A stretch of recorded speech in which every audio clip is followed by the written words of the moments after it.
त्यानं चालता चालता चप्पल तुटली असेल तुमच्या बापाची, पण कधी चप्पल विकत घेत नाही.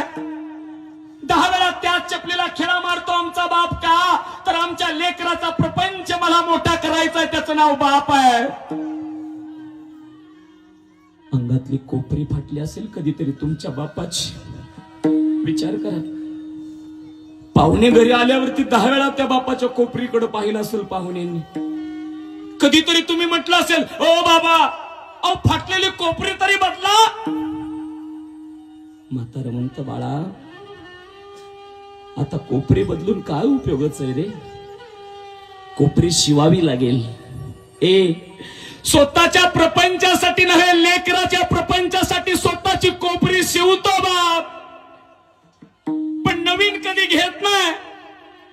लेकरू चालता चालता जर काटा पाय हात मोडला तर 5,000चा बूट घेतो बाप, पण स्वतःच्या पायाला तुटलेली चप्पल वापरतो बाप. बाप कळणं एवढं सोपं नाही दादा.